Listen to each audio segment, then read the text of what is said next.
Señoras y señores, comunidad universitaria, muy buenas tardes.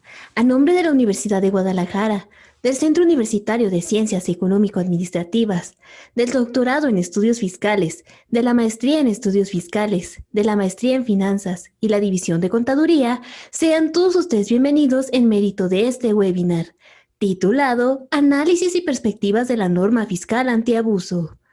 Y para dar inicio formal, me permito nombrar a las distinguidas personalidades que nos acompañan. Agradecemos al doctor Domingo Ruiz López, presidente del capítulo occidente del Ilustre y Nacional Colegio de Abogados de México. Y como moderador de este evento nos acompaña el doctor Antonio Sánchez Sierra, coordinador del doctorado en estudios fiscales del CUSEA. Reiteramos el saludo a todos ustedes y les anunciamos que pueden consultar en webinars.qcea.udg.mx los seminarios llevados a cabo y próximos a emitirse. Ahora bien, dejo en el uso de la voz al doctor Antonio Sánchez Sierra. Muchas gracias. Gracias a CTA, gracias a toda la gente que hace posible estos webinars del CUSEA.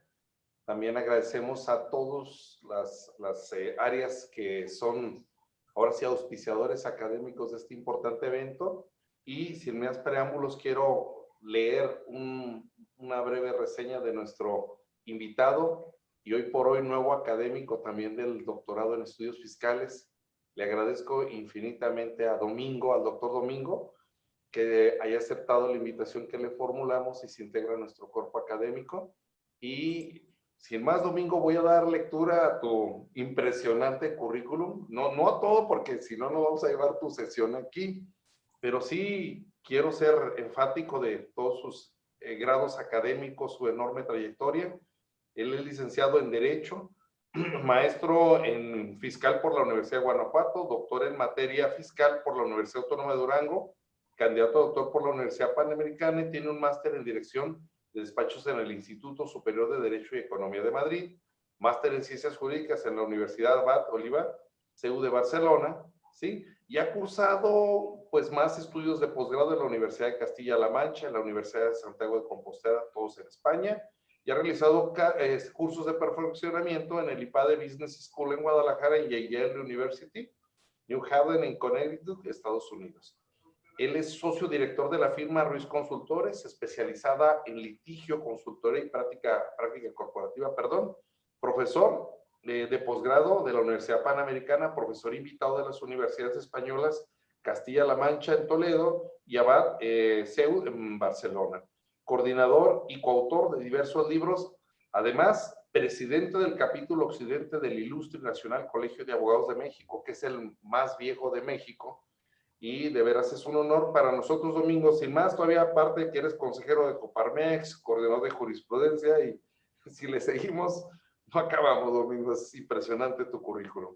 Sin más, cedo el uso de la voz y las palabras con amplio conocimiento al doctor Domingo sobre este tema que nos lleva a cabo. Adelante, Domingo. Muchísimas gracias, estimado doctor, mi querido Antonio. Gracias por la presentación. Y pues sí quiero agradecer públicamente a tu persona, al doctor de estudios fiscales, al CUSEA, a la UDG, la invitación que me hicieron para formar parte del núcleo académico básico de los estudios doctorales, lo cual pues agradezco sinceramente.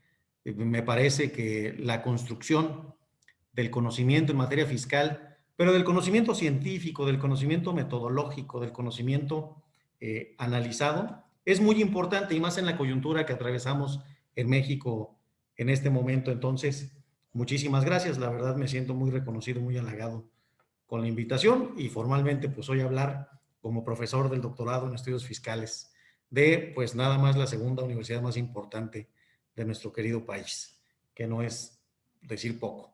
Muchísimas gracias también a nombre del capítulo occidente del Ilustre y Nacional Colegio de Abogados de México.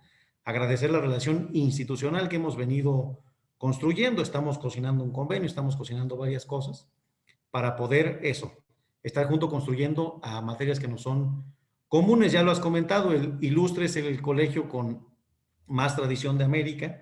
Fue fundado en el año de 1760. Llevamos apenas 260 años de vida.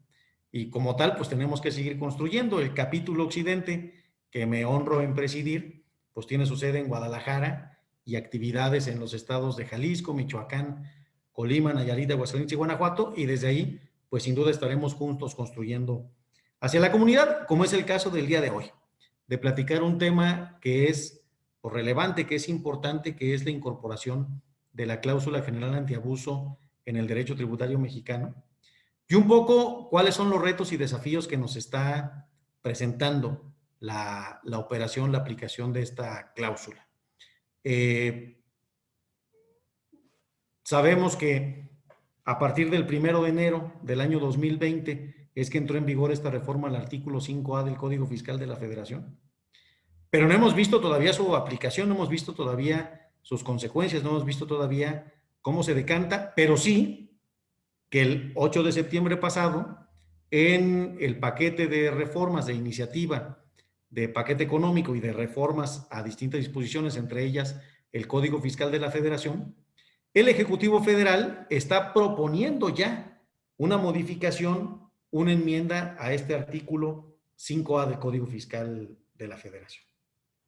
Entonces, lo que vamos a hacer en esta hora es platicar sobre dónde se inscriben las cláusulas o las normas antiabuso, cómo es que ha sido recepcionada en el derecho tributario mexicano y para concluir con los retos que nos está planteando. Este va a ser más o menos el orden de la disertación.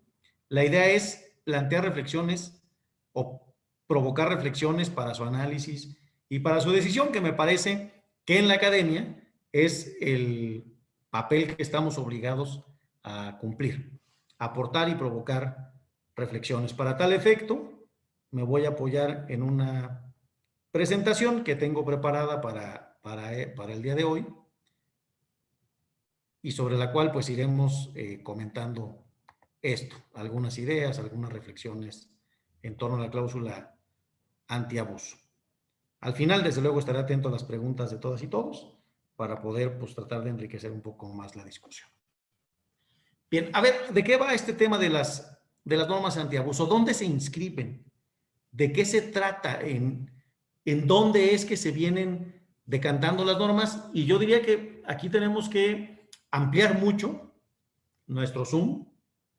No me refiero a la aplicación a través de la cual estamos haciendo la videoconferencia, sino a la lente, ¿no? Hay que ampliarla para verla. ¿Qué está pasando en el mundo? Y hay dos fenómenos muy importantes que tenemos que estar analizando.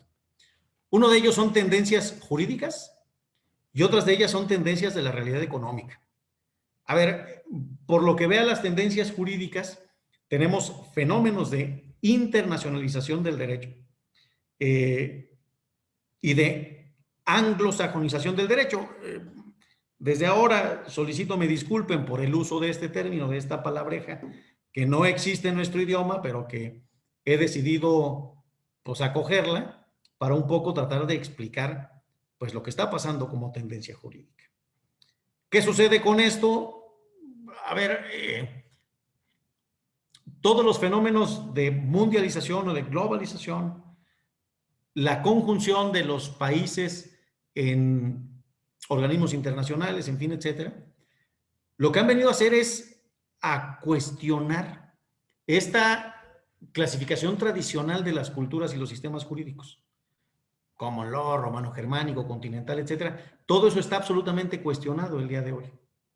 Y está cuestionado por unas tendencias armonizadoras del derecho y más particularmente en el derecho tributario. En el derecho tributario, a partir de muchas directivas, principalmente las que emanan del Comité de Asuntos Fiscales de la Organización para la Cooperación y el Desarrollo Económico, vemos impactos y vemos cómo afectan el derecho tributario mexicano y cómo en el derecho tributario mexicano se van adoptando figuras pues, más propias del derecho anglosajón. Ese es un tema o una tendencia que está afectando y que está disrumpiendo pues, la práctica jurídica. El otro tema jurídico internacional es la constitucionalización del derecho internacional. La constitucionalización del derecho internacional, marcadamente a través del derecho internacional de los derechos humanos. Cada vez las constituciones reconocen más las convenciones y tratados internacionales en materia de derechos humanos, lo que va también, digamos, como eso, armonizando de alguna especie, tropicalizando de alguna otra especie, las tradiciones y los sistemas jurídicos. Y si analizamos estas dos tendencias, no son congruentes entre sí. No son congruentes entre sí. Una tendencia progresista en favor de la protección de los derechos humanos, de la interpretación conforme, del control difuso de convencionalidad, con otra tendencia más bien hacia la transparencia, ¿no? Hacia la transparencia, hacia la armonización fiscal, hacia la no competencia fiscal internacional, que es la aspiración en la era post-BEPS. Luego, tenemos fenómenos de la realidad económica. Vivimos en la cuarta revolución industrial en este momento, marcada por la transformación digital, ¿no? De la economía, de las actividades económicas. Cada vez las empresas son más innovadoras, las startups hacen innovación disruptiva para plantear formas distintas de satisfacer necesidades, de atender a su demanda, y que esto se inscribe sin duda en el liberalismo económico o en la libertad de configuración negocial. Ahí se inscriben estas tendencias de la realidad económica. Y otra vez, no se hablan. Si vemos la manera en que son aplicadas las normas tributarias en México, pues la autoridad fiscal, al cuestionar materialidad, al cuestionar razón de negocio, lo que está haciendo es acogerse a modelos de negocio tradicionales. Y cuando cualquier empresa hace algo que se salga del script, entonces para la autoridad fiscal no es válido, no tiene sustancia, no tiene razón de negocio. Entonces, ahí hay unos retos para hacer coincidir, para hacer congruentes estas dos tendencias que estamos platicando, las jurídicas y de la realidad. Luego también para poder comprender el tema de las cláusulas antiabuso, que es lo que estoy intentando hacer en este primer bloque de mi participación, en estos primeros minutos, dar un contexto para comprender dónde se inscriben las cláusulas antiabuso. Tenemos pues todo el tema de la fiscalidad internacional. ¿De qué se trata esto? Pues de cómo se distribuyen entre los países la potestad tributaria. Cómo fenómenos económicos que inciden y que generan hechos imponibles y por lo tanto pago de impuestos, esa potestad para ese cobro de impuestos, cómo se distribuye entre los países cuando existen operaciones multinacionales. Y de ahí surge el fenómeno de la competencia fiscal internacional, en donde, ¿qué hacen los países para atraer inversión? Establecer estímulos fiscales.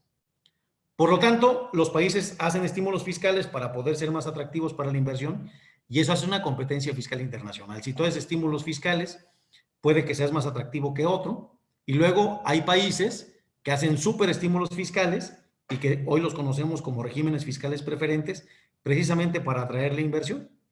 Pero todo el tema de la fiscalía internacional va a contracorriente de esta competencia fiscal internacional. ¿Por qué? Pues por el abuso, ¿no? Por el abuso al cual nos vamos a referir en un momento más. Por lo tanto, el paradigma es de cooperación. El paradigma hacia el cual se tiende en la fiscalía internacional es de cooperación.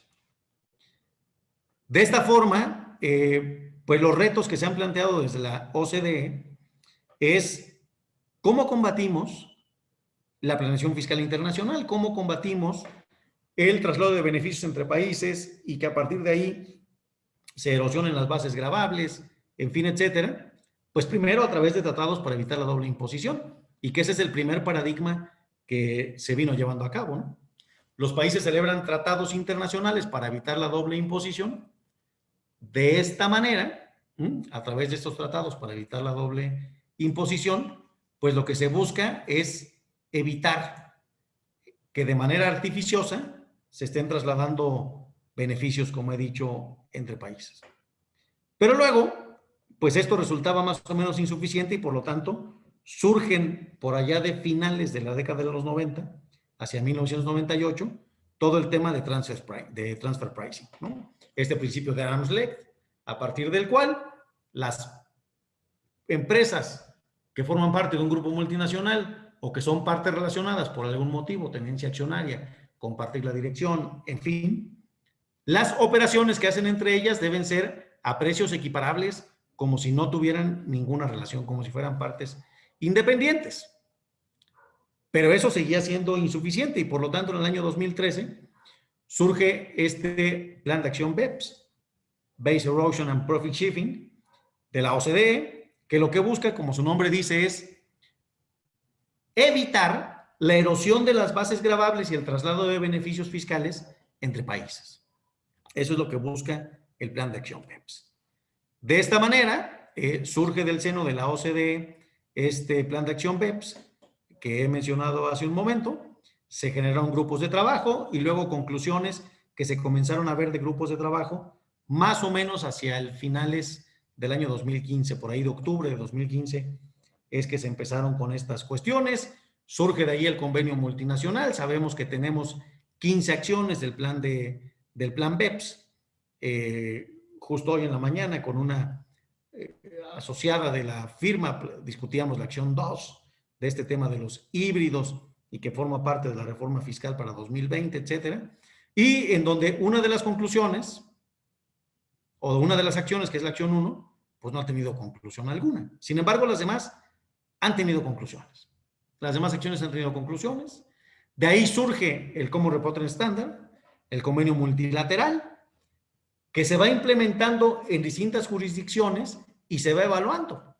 Tenemos, por ejemplo, la reunión de Osaka, celebrada el año pasado, en agosto del año pasado, para ver la evolución y el avance en la implementación del plan de acción BEPS y qué tan colaboradoras o tan cooperadores son jurisdicciones, porque un tema importante aquí, no me voy a desviar, solamente lo voy a mencionar, es que un montón de países que no forman parte de la OCDE se están adhiriendo al Common Reporting Standard y al convenio multilateral.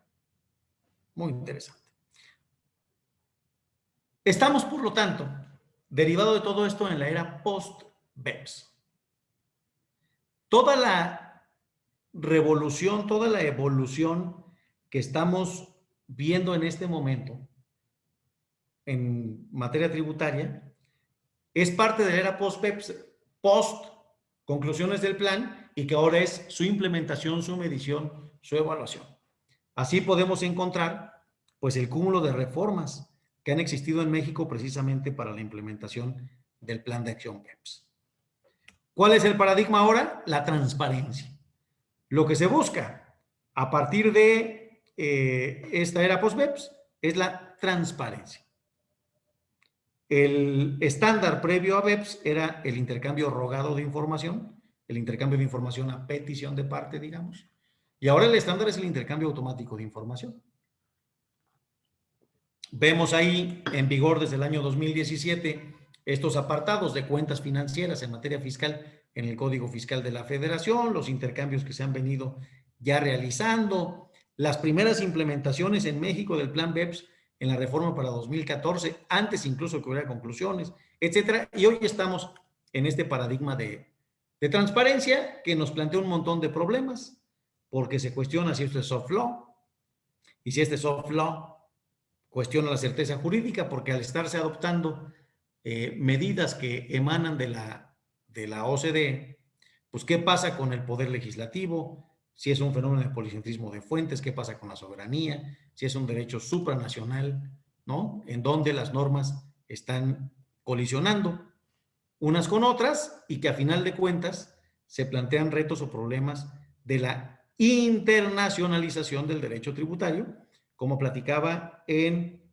la primera parte de esta parte del argumento que estoy construyendo con ustedes. Hay normas escritas y hay normas de hecho, en donde pues se van construyendo como una especie de microsistemas fiscales, donde un país puede haber un elemento objetivo del tributo y en un país diferente un elemento subjetivo del tributo. ¿Y por qué digo todo esto? ¿A qué viene a colación? ¿Qué tiene que ver con las cláusulas antiabuso? Pues tiene que ver todo. Tiene que ver todo porque precisamente se trata de estos fenómenos de evolución del derecho tributario en donde la cláusula antiabuso en el Código Fiscal de la Federación, en el artículo 5A, pues no se generó espontáneamente, no fue una idea mexicana, Fue más bien la adopción de unas técnicas para combatir la evasión fiscal, pues que se han venido implementando en distintos países. Y va la segunda parte entonces. ¿Qué son las cláusulas antiabuso? ¿De qué se tratan? ¿Qué buscan? ¿Cuál es su propósito? ¿Cuál es su propósito? Veamos.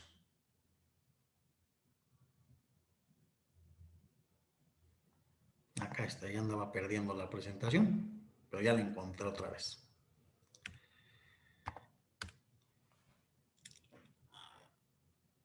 Pues lo que busca es combatir el abuso.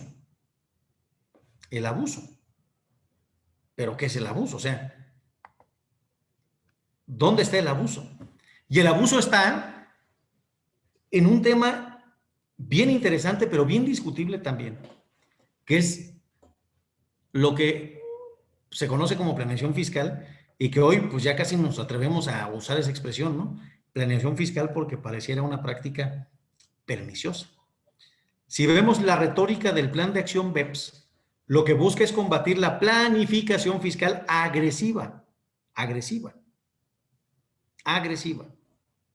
Y luego, el problema comienza a preocupar cuando vemos cuál es la retórica, cuál es la argumentación, pues sí, la retórica para justificar el tema de las cláusulas antiabuso, y es combatir la evasión y la elusión fiscal. Y este tema de poner evasión y elusión fiscal en el mismo renglón no es saludable, no es saludable. ¿Por qué? Sabemos, por una parte, la evasión es, habiendo incurrido en el hecho generador de la obligación tributaria, habiendo nacido la obligación tributaria sustantiva, no me da la gana cumplirla, yo estoy evadiendo una obligación que sí existió. Pero la elusión consiste en que no nazca esa obligación tributaria, o que naciendo nazca de manera posterior, un diferimiento, o que naciendo nazca en una cuantía menor a la que hubiera nacido originalmente, una reducción. Y ahí es donde hay unas zonas grises y unas líneas muy delgadas para poder, digamos, discernir cuál es el abuso que tratan de combatir las normas antiabuso. ¿Cuál es el abuso? Y aquí surgen unas primeras preguntas. ¿Existe el derecho a la planeación fiscal? ¿Existe el derecho a ejercer economías de opción? Y mi respuesta es sí. Mi respuesta es sí, porque existe una libertad de configuración negocial. Otra vez, si volvemos a las primeras diapositivas donde ponía yo las tendencias de la realidad económica, pues toda la transformación digital, la innovación disruptiva, en fin, etcétera, pues tienen que ver con esa libertad. Por lo tanto, hay libertad. Y si hay libertad, yo puedo decidir a través de qué forma construyo mi negocio. ¿Cuál es la forma jurídica a través de la cual yo quiero construir mi negocio? Y si esa forma jurídica implica beneficios fiscales, sería legítimo. ¿Cuál es el problema? Lo ilegítimo. ¿Qué es lo ilegítimo? Lo abusivo. Abusar del derecho, abusar de formas jurídicas, construir mecanismos artificiosos para ponerte en hipótesis jurídicas que no te correspondían y acceder a beneficios fiscales que no te correspondían. Eso es, me parece, el tipo de elusión fiscal que tratan de combatir las normas antiabuso. Y este es todo un debate, como he dicho. Incluso uno de los temas, que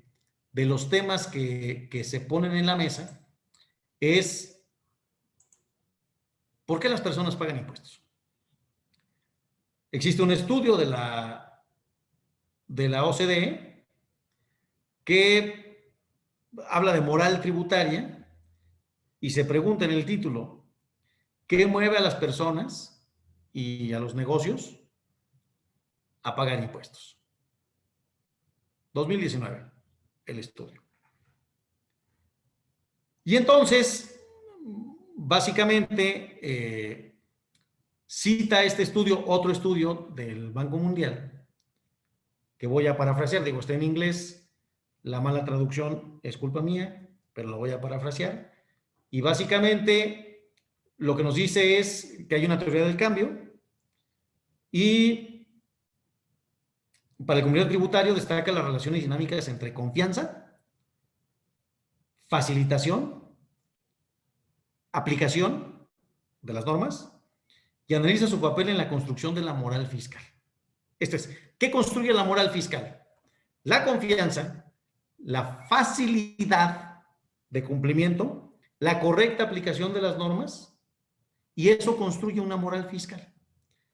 La teoría postula que la confianza está impulsada por el grado en que el sistema tributario, incluido el enfoque de facilitación y ejecución, o sea, de cumplimiento, se caracteriza por ser justo, equitativo, recíproco y responsable.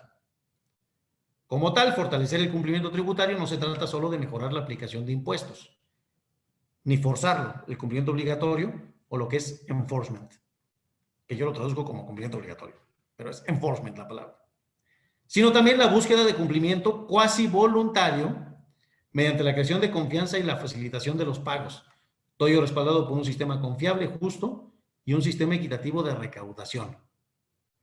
Por ejemplo, un enfoque más orientado a los servicios en lugar de un enfoque recaudatorio ha ayudado a las autoridades fiscales suecas a aumentar la confianza de los ciudadanos en el gobierno, la moral fiscal y por lo tanto el cumplimiento fiscal. Fíjense bien. ¿Por qué pongo este tema de la moral tributaria? Porque toda esta cuestión de la elusión fiscal, pues la pregunta es, si es legítima y es legal, ¿cuál es la moralidad que existe en las economías de opción? Y la respuesta que da la OCDE y el Banco Mundial es, la moralidad la construye la legitimidad del sistema tributario. Y eso facilita un cumplimiento voluntario de obligaciones fiscales. En fin, hay todo un relajo en torno a esto. Cito a mi querido profesor José Andrés Rosas Valdés, profesor de la Universidad de Barcelona, quien fue, por cierto, mi director de tesis del máster en Ciencias Jurídicas. Dice, ni siquiera en el ámbito científico hay un acuerdo pacífico sobre cómo se han de calificar y si son lícitas o ilícitas. Se refiere a la prevención fiscal. Es el elenco de comportamientos financieros de las multinacionales, fraus legis, evasión tributaria, abuso de derecho, economía de opción, simulación negocial. Son expresiones que se barajan, confunden y desconciertan en el tratamiento de las cuestiones por quienes se enfrentan a su consideración con mayor o menor rigor técnico, desde el derecho, la economía, la política, la sociología. No hay una noción clara de hasta dónde es válida el tema de la planeación y la ilusión fiscal. Bien, pero eso es lo que tratan de combatir las normas antiabuso. Es el abuso que tratan de evitar. ¿Dónde comenzaron a existir en los tratados para evitar la doble imposición? Concretamente en el derecho tributario internacional, si es que existe, pues. Vamos, en el derecho de los tratados, en materia tributaria, los convenios que tratan la doble imposición, lo que buscaron fue evitar fenómenos como el treaty shopping, que es deslocalizarte y ubicar una residencia fiscal de manera artificiosa en un país con un tratamiento fiscal más específico, o el treaty override, que es construir beneficios fiscales distintos o en contra de lo que pudiera establecer el tratado para evitar la doble tributación, y de ahí se crean distintos tipos de cláusulas en los convenios para evitar la doble imposición.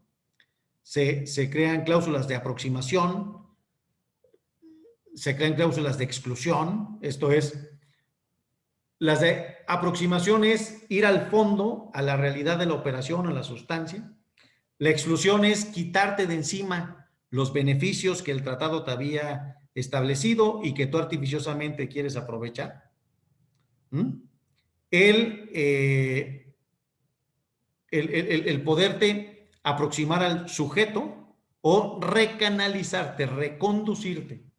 Esta channel approach es recanalizarte o reconducirte a la operación con el tratamiento fiscal que original o que auténticamente hubiera sucedido. Y estas son las cláusulas que podemos encontrar.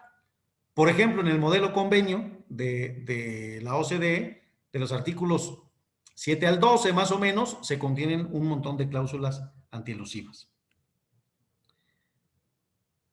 Y lo que busca, como hemos dicho, es este combate a la evasión y la elusión fiscal al que nos hemos referido, que no son lo mismo, no son cuestiones de la misma naturaleza ni de la misma especie.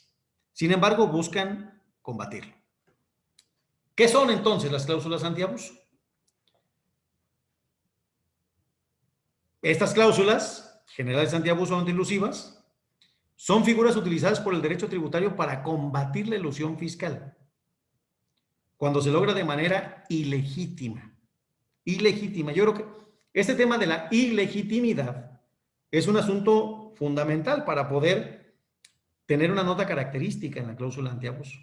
Ilegítima, a través del abuso del derecho. Están abusando del derecho. La cláusula es un mecanismo de derrotabilidad de los beneficios obtenidos cuando son apartados de un propósito de negocio. Se derrotan esos beneficios porque fueron indebidos. Lo que supone que existe un tipo de elusión fiscal que sí es legítima y se obtiene a través de economías de opción y que son mecanismos que no buscan frenar la creación de las cláusulas antiabuso. Yendo a par de autores, bueno, la anterior expresión de la anterior diapositiva es de mi autoría, eso fue como darse autolike, ¿no? Pero viendo a otros autores, vemos que un elemento, para Martínez Fernández, un elemento característico de la cláusula antiabuso debe ser la intención. Y esta idea que le estoy diciendo es muy importante. Tómenla en cuenta para la que voy a hablar más adelante, la intención. En el ámbito internacional, las cláusulas antiabuso son utilizadas para combatir la defraudación fiscal a través del abuso de los tratados para evitar la doble imposición, como lo hemos referido anteriormente. Y en el ámbito doméstico, pues hay prácticas que van pues, para combatir este tema del fraude a la ley. Quiere decir que hay cláusulas generales antiabuso y hay cláusulas especiales antiabuso. Las cláusulas generales son las que estamos platicando de manera genérica, en fin. Y las especiales son las que tienen un diseño concreto para cosas concretas. Y aquí hay un tema bien importante. En México ya existen desde hace tiempo cláusulas antiabuso. Marcadamente la que está contenida en el artículo 177 del impuesto sobre la renta, que nos habla de la facultad de los autoridades fiscales que podrán, como resultado del ejercicio de facultades de comprobación, determinar la simulación de los actos jurídicos exclusivamente para efectos fiscales. Este tema es bien importante, determinar la simulación de los actos jurídicos exclusivamente para efectos fiscales, la cual tendrá que quedar debidamente fundada y motivada dentro del procedimiento de comprobación, en fin, etc. ¿Qué hay de importante con esta cláusula? Todo. Tuvo reforma este artículo para el año 2020 y poco nos hemos referido a él, poca atención le hemos puesto en el foro. Y tiene su relevancia porque aquí les pongo una comparativa, lo que decía el texto hasta el 31 de diciembre del año 2019 y lo que dice a partir del 1 de enero del año 2020. Y el tema aquí es que había una gran discusión con las autoridades fiscales en función de que esta cláusula, de pronto las autoridades fiscales, a ver, el artículo 177 está en multinacionales, la querían aplicar para otros ingresos de la misma ley, para otros títulos de la ley de impuesto sobre la renta. Y la autoridad decía, lo que pasa es que aquí hay una Y. Y la Y, pues es copulativa. ¿Cuál es la función de esta Y? Decía la autoridad fiscal, que la norma me permite usar la cláusula para este título, pero además me permite usar la cláusula para determinar los ingresos de fuente de riqueza del país para los demás títulos. Este asunto llegó a tribunales, hubo discusión y terminó reformándose la ley para, como dice la columna del lado derecho, para los efectos de la ley. Esto quiere decir que esta cláusula especial y antiabuso se puede aplicar a todos los títulos de la ley, siempre y cuando se trate, desde luego, como dice la parte final de este párrafo, de operaciones con partes relacionadas, pero para todos los apartados de la ley.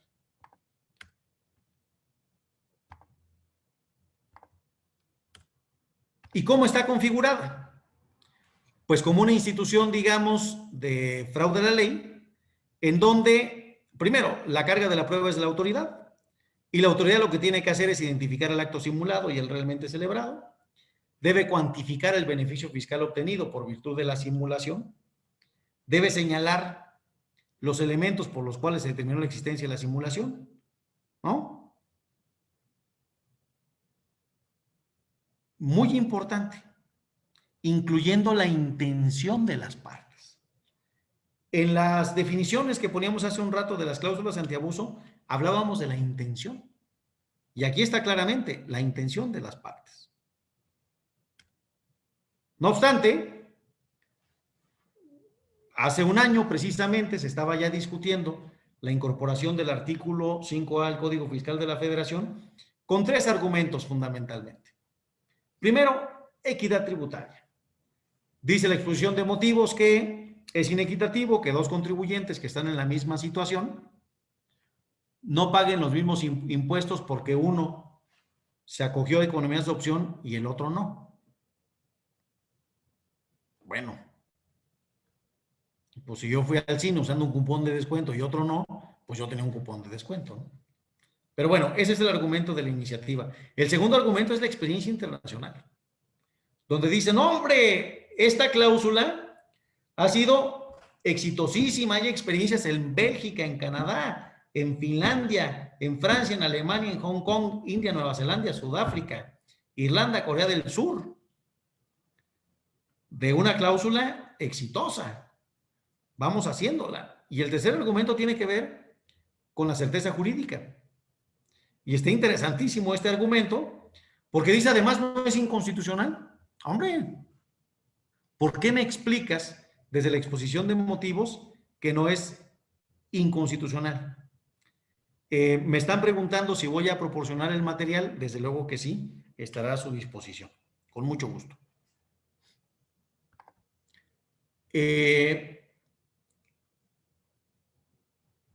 Y dice, a ver, ya hay bastantes criterios de jurisprudencia en donde se reconoce que la autoridad puede cuestionar razón de negocio para cuestionar la materialidad de una operación. Y claro, hay bastantes criterios. El más reciente es de marzo de este año 2020, de la primera sección de la Sala Superior del Tribunal Federal de Justicia Administrativa, donde reconoce que efectivamente se puede cuestionar razón de negocio o se puede apoyar en la ausencia de razón de negocio para cuestionar la materialidad de la operación. Ese es un primer asunto. Y un segundo asunto al cual nos vamos a referir más adelante es que dice, además, bueno, voy a citar textual el rubro de la jurisprudencia que cita la exposición de motivos. Leyes.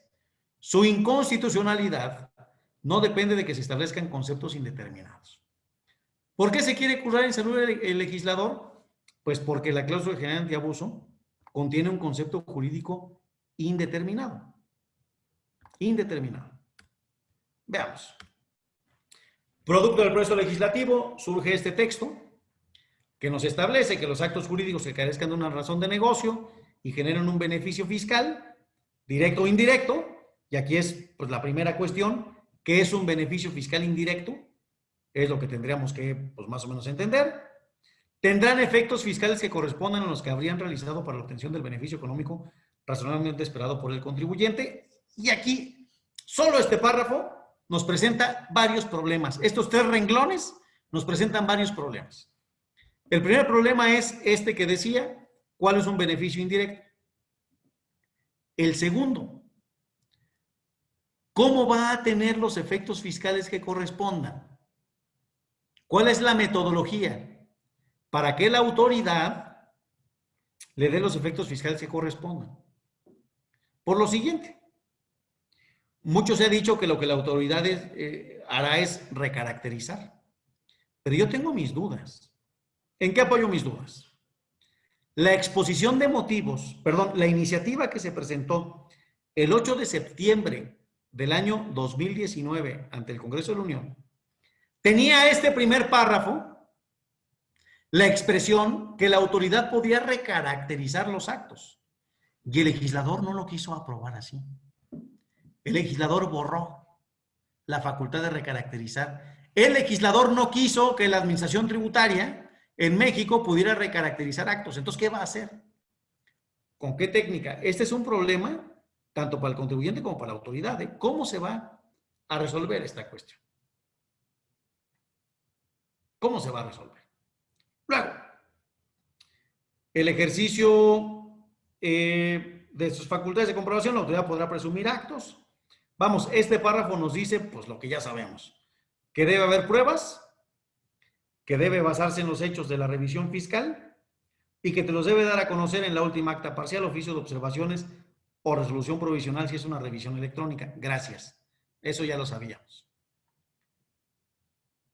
Luego, antes de la emisión de la última acta parcial, oficio de observación, resolución provisional, se debe someter a un órgano colegiado. Bien equilibrado el órgano, ¿no? Porque se compone de funcionarios de Hacienda y de funcionarios del SAT.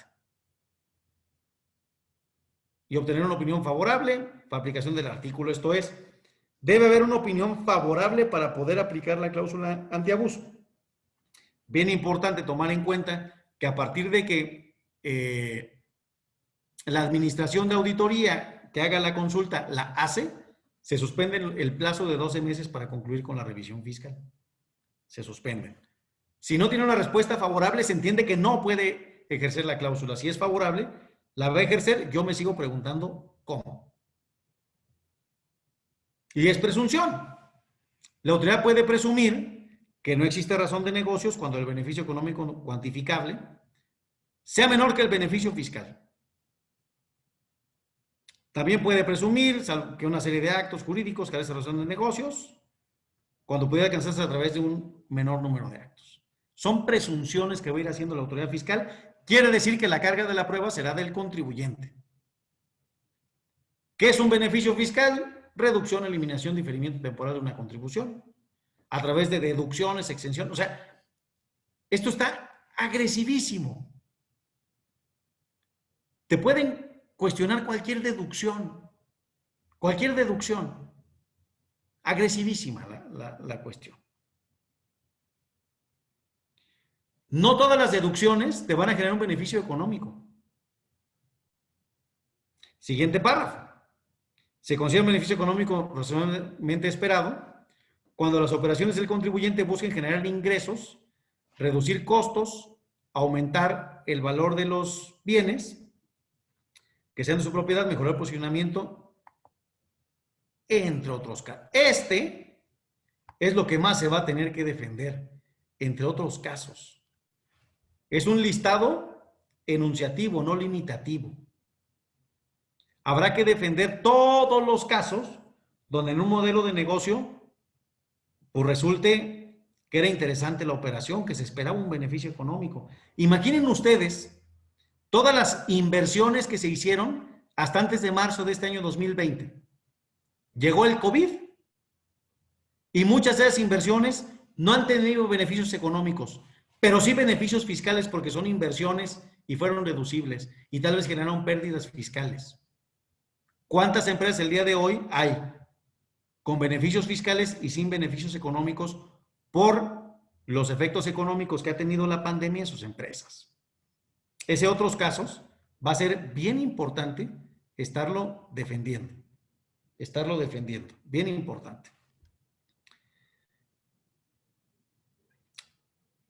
Para cuantificar el beneficio económico se considera la información contemporánea. Quiere decir, por lo tanto, que tenemos que integrar y armar muy bien nuestros defense file, nuestros expedientes de defensa, donde cada operación se vaya, pues vamos evidenciando con proyecciones financieras, de modelos de negocio, de economía, en fin, de por qué tenía una razón de negocio aquella operación que estamos haciendo. La expresión de razón de negocio será aplicable con independencia de las leyes que regulen el beneficio económico razonablemente esperado. Gracias. Los efectos fiscales generados en términos del presente artículo en ningún caso generarán consecuencias en materia penal. Y esto es lo que están proponiendo reformar en el artículo 5A. ¿Bajo qué razonamientos? 3 razonamientos preocupantes. 1, inequidad. Es que hay contribuyentes que pagan más impuestos que otros porque unos hacen planeación fiscal y otros no. 2, limitación al actuar penal derivado de la reclasificación. La exposición de motivos insiste en que la autoridad puede reclasificar los actos cuando no es lo que aprobó el legislador. Pero luego empiezan a confundir la gimnasia con la magnesia y en la exposición de motivos de la reforma que en este momento se está discutiendo en la Cámara de Diputados del Congreso de la Unión, hablan que a partir del 5A se pretenden configurar delitos por haber utilizado comprobantes fiscales inexistentes, de operaciones inexistentes derivados de 69A y luego perseguir al contribuyente por el 113 bis, todo el tema de compras de facturas, defraudación fiscal. Están haciendo una mezcolanza horrible, horrible.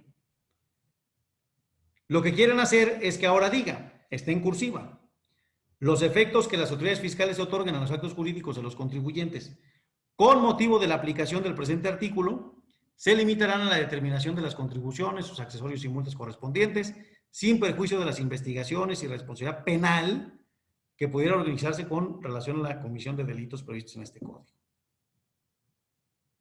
Brutal el asunto. ¿Por qué? Tú no puedes llegar al proceso penal con una presunción, debes llegar con pruebas. El 5A es una presunción que construye la autoridad.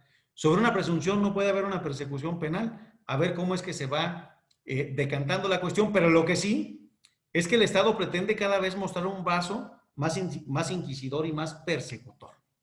Cada vez más inquisidor y más persecutor. Está, por lo tanto, pues temas de certeza jurídica discutiéndose en el camino. Hay una colisión, por lo tanto, si volvemos a la primera parte de mi reflexión, las tendencias de constitucionalización del derecho internacional, de los derechos humanos, ahí está colisionando con estas tendencias anglosajonizadoras del derecho tributario. Por lo tanto, habrá que ponderar principios contra normas. Y cláusula general de abuso está colisionando con un montón de principios relacionados con la certeza jurídica. Son conceptos indeterminados y los conceptos indeterminados dejan un amplio margen en la interpretación y puede ser que la arbitrariedad. Habrá que ver cada caso, el contexto de cada caso, para a través de argumentación. Recordemos que todo el paradigma del jus positivismo ha quedado abandonado y está ganando cada vez más terreno el jus naturalismo, jus positivismo rectificado, estas cosas del neoconstitucionalismo, en fin, etcétera, a partir de la cual habrá que construir pues consideraciones, ¿no? Recordar que la doctrina de Robert Alexy, la Suprema Corte de Justicia de la Nación, la ha adoptado muy bien, sobre todo en el tema de la ponderación. Y por lo tanto habrá que pensar cómo se provocan decisiones judiciales, pues pensando en esto.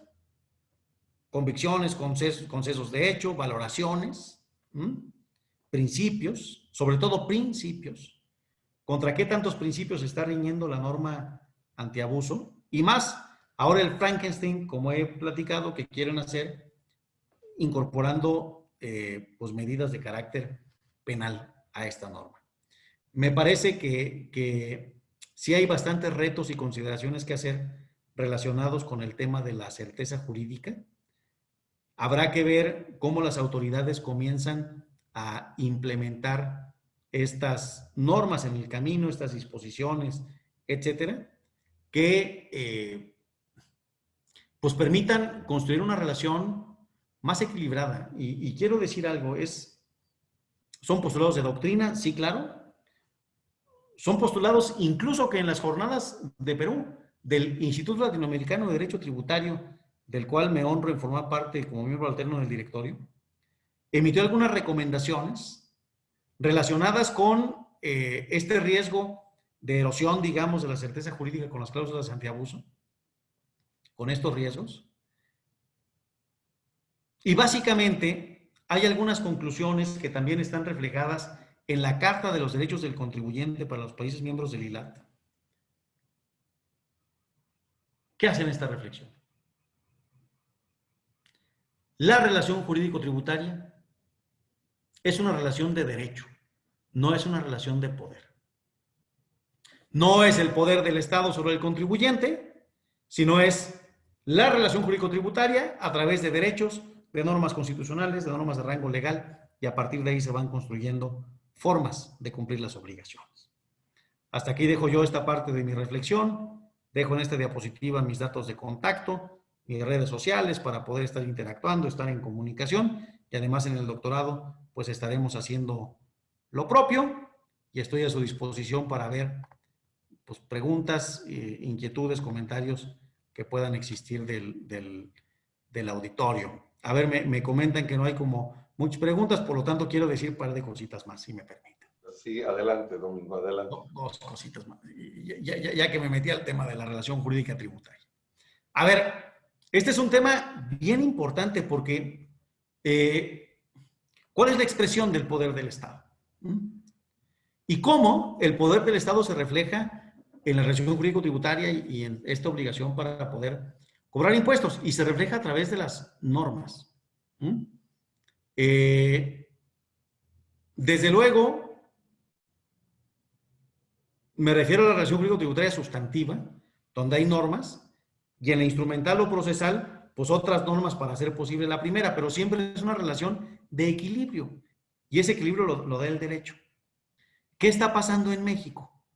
Que cada vez se le están dotando de más atribuciones, de más facultades a las autoridades fiscales, como es el caso de con esta cláusula general antiabuso, que viene de la mano con los esquemas reportables, que también es un tema que hay que estar pensando muy bien. Recordar que para los asesores fiscales, por no reportar la multa es hasta 20 millones de pesos. Y con vaguedad, con conceptos jurídicos indeterminados. ¿Por qué es importante reflexionar al respecto? Un concepto jurídico indeterminado es interpretable. Muy interpretable. Voy a dar un ejemplo. Tenemos un concepto jurídico indeterminado en el impuesto a la renta, en los requisitos para las deducciones. Ser estrictamente indispensables.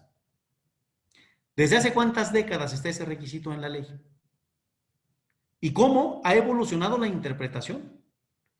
Todas las atribuciones para cuestionar materialidad y razón de negocios en facultades de comprobación, las autoridades los apoyan en esta disposición.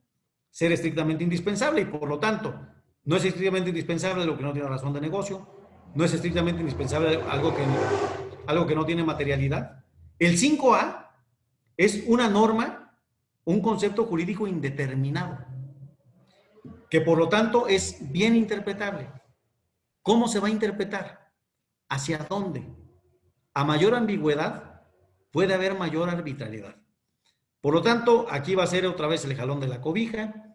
Habrá que ver, como comentaba hace un rato, cómo es que se va a ir aplicando la disposición en el derecho tributario mexicano, bajo qué metodología, el comité, cómo va a autorizar a aplicar esta disposición y sobre todo, ¿qué pasa con esta tendencia punitiva de la administración tributaria sobre los contribuyentes? Hoy se trata de penalizar lo que sea.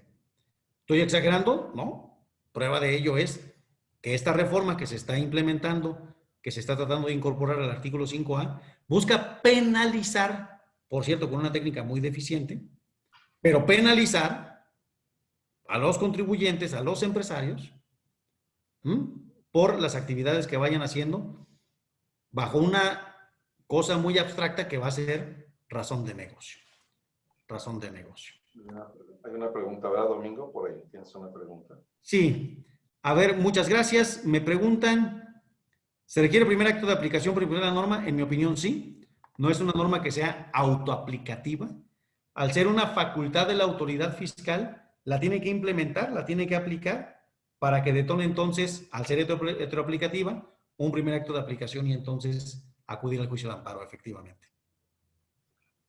Excelente. Domingo, pues, oye, la conferencia, y cuando hablas, me da la sensación de que estamos viendo una época de terrorismo fiscal puro, porque efectivamente, mira, lo que estás hablando de criminalizar, van más allá. Ahora que se hicieron los cobros, lo recuerdas, a Walmart, a las grandes empresas, toda la gente está pensando que fue porque, o la mayoría de la gente que desconoce la materia fiscal, que esto se dio por la interacción del Servicio de Administración Tributaria. No, se dio por las amenazas, ya hay quejas, donde se les citó y se les dice, se deben más de 7 millones de pesos. Aquí está ya su denuncia presentada en la Fiscalía General de la República, el Procurador Fiscal. Entonces, tienes toda la razón, Domingo, y una persona tan preparada como tú, que es crítica en el punto fino de señalarle al Estado lo que está ocurriendo, pues se van a convertir en auténticos actos de barbarie fiscal, como los hemos visto. Y tienes razón, México en esta norma antiabuso no fue diseñada para actuar de esa manera, pero afortunadamente, y como bien lo dices, la tropicalizaron y la criminalizaron arbitraria, pero potentemente, en nuestro sistema fiscal mexicano. Creo que al rato, Domingo, dar clases de derecho fiscal o dar clases de posgrado también va a ser un delito fiscal, porque somos asesores de muchísimos, ahora sí, asesores fiscales. Y al rato nomás falta que saquen esa norma y que la única norma que le falte violar al Estado mexicano sea la ley de la gravedad. Eso creo que es lo único que nos hace falta a estos señores. Domingo, todos los muchachos del DEFIS, de MEFIS, también de la maestría, por WhatsApp me están preguntando del material. Le dije que pues posteriormente se los compartirás, pero estamos muy orgullosos y nos encanta el tema, y sobre todo que lo desenvuelves en un alto nivel, al parecer cosas más sencillas, así las haces ver, pero no, es horas y horas de estudio, horas y horas de trabajo. Y pues, ¿qué me queda decirles y agradecerles también a los muchachos porque estuvieron atentos, hasta gente, profesores de nuestra licenciatura que están atentos? Les encantó el tema y te vamos a estar molestando ya que al rato que nos pases el recibo de honorarios para que estés aquí más presente y hacerte las futuras invitaciones. Domingo, de nuestra parte, pues te agradecemos muchísimo. Mira, acabamos 3 minutitos antes y qué bueno que estamos en esa disposición. Si quieres agregar algo más para concluir, Sí, Domingo. con mucho gusto, claro que compartiré el material, apenas terminemos, te lo envío tu correo electrónico para que lo puedas distribuir a todos los alumnos. Por reiterar mi profundo agradecimiento por distinguirme con la incorporación al núcleo académico básico de los estudios del doctorado en estudios fiscales. Es un privilegio y es una alta responsabilidad que procuraré desempeñar pues con lo mejor de mi talento. Y también insistir en el agradecimiento institucional a nombre del capítulo occidente del Ilustre y Nacional Colegio de Abogados de México, que es muy importante y voy a partir de tus conclusiones. La abogacía tenemos que estar organizados, tenemos que estar, las profesiones en general, yo represento un colegio de abogados, por lo tanto hablaré por la abogacía, tenemos que estar organizados porque es organizándonos como construiremos en favor del Estado de Derecho. Se requieren contrapesos en la sociedad, equilibrios. Hagámoslo saludablemente. La academia es un equilibrio, los colegios somos otro. Y esta interacción es saludable y es positiva, porque nos preocupan cosas en común, que es el Estado de Derecho, que es el conocimiento, que es la ciencia como base para avanzar, que es la educación como vehículo de movilidad social, ¿no? De movilidad social es a través de la educación como realmente puede haber una experiencia transformadora en la sociedad. Y en eso seguiremos construyendo.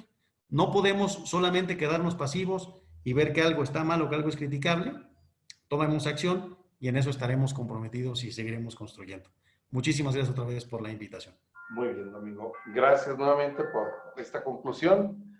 Y de nuestra parte agradecemos a todos aquellos que estuvieron compartiendo con el doctor Domingo su conferencia sobre la cláusula antiabuso. De nuestra parte les agradecemos y hasta pronto. No les decimos nada más que estén atentos a los siguientes webinars. Muchísimas gracias. Muy buenas tardes.